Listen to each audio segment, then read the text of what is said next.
Hi guys, welcome back to our channel me and my family. അപ്പോൾ ഇന്നത്തെ നമ്മുടെ special ഒരു അടിപൊളി മാമ്പഴ പുളിശ്ശേരിയാണ്. അപ്പോൾ നിങ്ങളെല്ലാവരും എൻ്റെ വീഡിയോ സ്കിപ്പ് ചെയ്യാതെ കണ്ടൊന്ന് സപ്പോർട്ട് ചെയ്യണം. കൂടെ ഒരു ലൈക്കും കമൻറ്റും കൂടി കൊടുക്കണം. മാമ്പഴപ്പുളിശ്ശേരി വയ്ക്കാൻ നല്ല നാടൻ നാട്ടുമാങ്ങ കിട്ടിയിട്ടുണ്ടായിരുന്നു. അപ്പം ഞങ്ങൾ മാങ്ങയൊക്കെ നന്നായിട്ട് കഴുകി വൃത്തിയാക്കി എടുത്തു. പിന്നെ അതാ മാങ്ങയുടെ തൊലിയൊക്കെ ഞാനും മക്കളും കൂടി കഴിച്ചു. അവർക്കിത് മാങ്ങ കൊടുക്കാത്തതിന് നല്ല പരിഭവം ഉണ്ടായിരുന്നു കേട്ടോ. മാങ്ങ കൊടുത്താൽ പിന്നെ നമുക്ക് മാമ്പഴപ്പുളിശ്ശേരി വയ്ക്കാൻ ഉണ്ടാവില്ല എന്ന് പറഞ്ഞപ്പോൾ അവർ സമ്മതിച്ചു. പിന്നെ മാങ്ങയൊക്കെ തൊലി കളഞ്ഞ് വൃത്തിയാക്കി നമ്മളെ മൺചട്ടിയിലാണ് കേട്ടോ വയ്ക്കുന്നത്. മൺചട്ടിയിലേക്ക് ഇട്ടു. പിന്നെ കുറച്ച് മഞ്ഞൾപ്പൊടിയും മുളക് പൊടിയും ഒരു 2 പച്ചമുളകും കൂടി കീറിയിട്ടിട്ടുണ്ട് കേട്ടോ. കൂട്ടത്തിൽ മാങ്ങ വേവാൻ ആവശ്യമായിട്ട് കുറച്ച് വെള്ളം കൂടി ഒഴിച്ചു കൊടുക്കുന്നുണ്ട്. മാങ്ങ നന്നായിട്ട് വെന്ത് വരുന്ന സമയത്ത് നമുക്ക് കുറച്ച് ശർക്കര ഉരുക്കിയതാണ് കേട്ടോ ഞാൻ ഒഴിച്ചു കൊടുക്കുന്നത്. ശർക്കര ഇട്ട് കൊടുക്കുന്നവരുണ്ട്. ഞാൻ ശർക്കര പാനിയാണ് ഒഴിച്ചു കൊടുക്കുന്നത്. ശർക്കര പാനി ഒഴിച്ചു കൊടുത്തു. പിന്നെ കുറച്ച് നെയ്യും കൂടി ഒഴിച്ചു കൊടുത്തു കേട്ടോ. കുറച്ചെന്ന് പറയുമ്പോൾ നല്ലൊരു സ്പൂൺ നെയ്യ് ഒഴിച്ചു കൊടുക്കുന്നുണ്ട്. ആ ഒരു മാങ്ങേൻ്റെ ഉള്ളിലേക്ക് അതിൻ്റെ ഒരു സ്മെല്ലും ടേസ്റ്റും ഒക്കെ കിട്ടട്ടെ എന്ന് വിചാരിച്ചിട്ടാണ്. മാങ്ങ വേവുന്ന ഒരു സമയം കൊണ്ട് അതിലേക്കുള്ള അരപ്പ് റെഡിയാക്കി എടുക്കാം കേട്ടോ. അപ്പോൾ തേങ്ങ പൊളിക്കുന്ന ഒച്ച കേട്ടപ്പോൾ തന്നെ ആദ്യം ഓടി വന്നിട്ടുണ്ട് തേങ്ങ വെള്ളത്തിന് വേണ്ടി. ആ വന്ന സ്ഥിതിക്ക് ഞാനും അവരും കൂടി അത് ഷെയർ ചെയ്ത് കുടിച്ചു കേട്ടോ. അപ്പോഴാണ് അടുത്ത ആളുടെ കച്ചറ. തേങ്ങ വെള്ളമൊക്കെ കുടിച്ച് തീർത്തതിനെ പറ്റി പിന്നെ ഞാൻ തേങ്ങാപ്പൂള് കൊടുത്തിട്ടാണ് കേട്ടോ സമാധാനപ്പെടുത്തിയത്.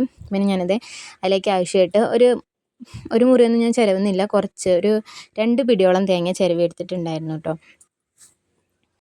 പുളിശ്ശേരി നല്ല കുറുകി ടൈപ്പിലാണ് കേട്ടോ വേണ്ടത്. കുറച്ച് തേങ്ങ അരച്ചൊഴിക്കുമ്പോൾ അത് ഒരു കറി പോലെ ലൂസായിട്ട് പോകും കേട്ടോ. നമുക്ക് നല്ല ടൈറ്റായിട്ടുള്ളതാണ് വേണ്ടത്. ഒരു മാങ്ങയും അത് കുറച്ച് ഗ്രേവിയും കിട്ടുന്ന ഒരു രീതിയിലാണ് കേട്ടോ വേണ്ടത്. അപ്പോൾ 2-2.5 പിടിയോളം തേങ്ങ എടുത്തിട്ടുണ്ട് ഞാൻ 5 മാങ്ങയ്ക്ക്. മാങ്ങ നന്നായിട്ട് വെന്ത് കഴിഞ്ഞിട്ടുണ്ട് കേട്ടോ. ഇടയ്ക്കൊന്ന് ഇളക്കി കൊടുക്കണം, അടി പിടിക്കാതെ നോക്കണം കേട്ടോ. പിന്നെ ഞാൻ നമ്മുടെ തേങ്ങയ്ക്ക് കുറച്ച് ചെറിയ ജീരകം പേരിന് മാത്രം മതി, ഒരു നുള്ളു മഞ്ഞൾപ്പൊടിയും കൂടി ഇട്ട് നല്ല ഫൈനായിട്ട് പേസ്റ്റായിട്ട് അരച്ചെടുക്കുന്നുണ്ട് കേട്ടോ. തരിതരിയൊന്നും ഇല്ലാതെ നന്നായിട്ട് അരച്ച് നമ്മുടെ വെന്ത മാങ്ങയിലേക്ക് ഒഴിച്ചു കൊടുത്തു കേട്ടോ.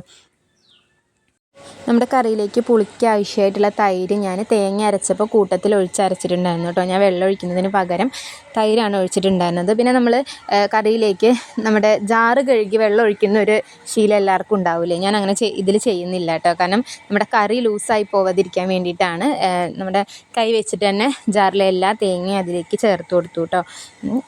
പിന്നെ വെള്ളമൊന്നും ചേർക്കുന്നില്ല. ഇനി പുളി ആവശ്യമായിട്ട് തോന്നുകയാണെന്നുണ്ടെങ്കിൽ നമുക്ക് കുറച്ച് പുളി ഒഴിച്ചൊന്ന് തിളപ്പിച്ചെടുത്താൽ മതി കേട്ടോ. മാമ്പഴപ്പുളിശ്ശേരി എന്ന് പറയുമ്പോൾ ബാലൻസ് ചെയ്തിട്ടുള്ള എരിവും പുളിയും മധുരവും നെയ്യിൻ്റെ ഒരു സ്മെല്ലും ടേസ്റ്റും ഒക്കെ ചേർന്നതാണ് അല്ലേ. അപ്പോൾ എൻ്റെ മാമ്പഴപ്പുളിശ്ശേരി റെഡി ആയിട്ടുണ്ട്.